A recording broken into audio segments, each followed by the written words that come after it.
Halo, assalamualaikum warahmatullahi wabarakatuh. Apa kabar semuanya? Kita sambil ngobrol, sambil bahas kopi ya. Sekarang saya ada di kebun kopi. Saya sedang melakukan penyemprotan pada tanaman kopi.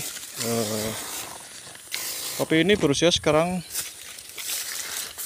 sekitar 7 bulan lah ya. Yang saya menanamnya dari sekitar panjang 10-15 cm ya. Jenis kopi ini jenis Arabica dari biji ya, tularan gitu. Dan kemarin kita sudah melakukan penyiangan karena ini rumput-rumput terlalu lebat ya. Kita lakukan penyemprotan dengan herbisida ya, itu dengan herbisida yang ada di pasaran ya. Dan setelah itu saya melakukan penyiangan. Ini bagian dari proses perawatan ya. Jadi kalau boleh teman-teman yang punya kopi,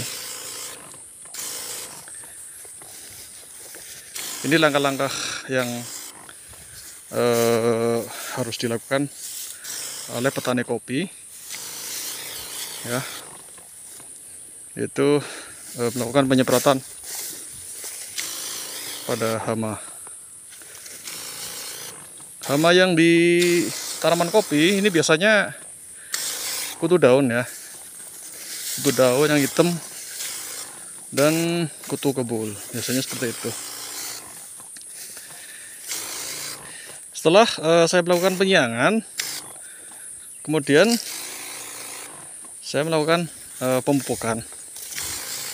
Saya memupuk berarti yang kedua kali ini ya, yang kedua kali itu dengan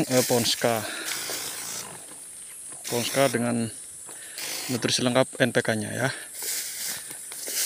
Oh ya nih teman-teman, ini daun kopi ini sedikit ada yang rusak ya. Sebab kemarin pas saya melakukan penyemprotan herbisida pada rumput-rumput liar ini, yang hampir waktu itu masih hijau ya, dan sama sekali menutupi tanaman kopi itu sendiri. Jadi terpaksa saya melakukan penyemprotan dengan herbisida untuk efisiensi tenaga ya. Dan ini ada yang kena nih, kasihan juga sih ya. Tapi nggak masalah karena ini memakai purna tumbuh ya. Jadi cuma batang-batangnya aja, daunnya ya, batang sama daunnya aja yang mati, yang rusak, ini kena semprot. Tapi insya Allah kemungkinan besar masih bisa tumbuh pupus baru gitu ya teman-teman. Dan untuk obat insek yang saya gunakan untuk membasmi kutu kebul sama kutu daun, saya menggunakan Avidor atau dengan bahan aktif yang sama dengan bahan aktif yang berbeda. Silakan saja, nggak apa-apa.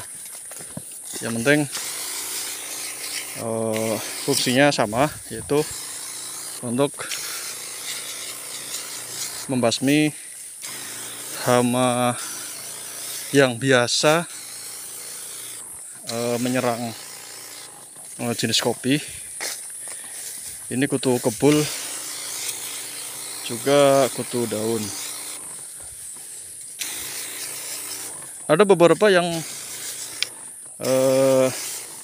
terkena penggorok batang, ada beberapa sih, tapi tidak terlalu. Kalau parah, misalkan parah ya nih, parah ada batang daun yang putus karena penggorok daun, Ya pakai saja insek tambahan khusus untuk hama penggerek batang itu ya. Kita sekedar berbagi pengalaman saja ya.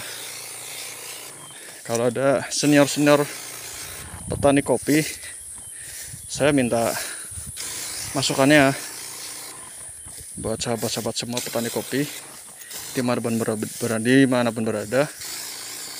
Ya saya minta masukannya nih ya. Ini seperti ini. Ini baru umur sekitar 7 bulanan. Ini hama putih nih. Ya. Ini kalau nggak dibasmi, ini akan menghabiskan atau menyerap nutrisi-nutrisi yang sedang bekerja di pangkal batang hingga sampai ke daun terus ke pupus gitu ya. Kalau nggak dibasmi ini yang jelas pasti akan mengalami kurus gitu ya. Oh, baik, kita pindah lagi ke atas naik ya. Bismillahirrahmanirrahim. Oke, sekali lagi buat petani kopi, ini saya junior nih, baru latihan menanam kopi jenis Arabica. Ini Arabica ini sebenarnya cocok di dataran 1000 mdpl ya ke atas ya. Tapi untuk wilayah saya di wilayah Bojong terutama, ini kisaran kalau saya cek kemarin hanya ada sekitar 650 kalau nggak salah sih ya. Gitu ya. Gitu teman-teman. Kopi ini tidak terlalu membutuhkan banyak sinar matahari, makanya di kebun kopi yang baru saya merintis ini saya tanami alpukat, ada durian, ada pepaya, dan macam-macam. Gitu teman-teman semua, master kopi yang sangat saya hormati dan saya banggakan, minta masukannya kalau tanaman kopi saya kurang bagus, tips yang harus saya lakukan seperti apa. Gitu ya, para master kopi, terima kasih. Saya tunggu jawabannya, komennya. Terima kasih sudah menonton. Assalamualaikum warahmatullahi wabarakatuh.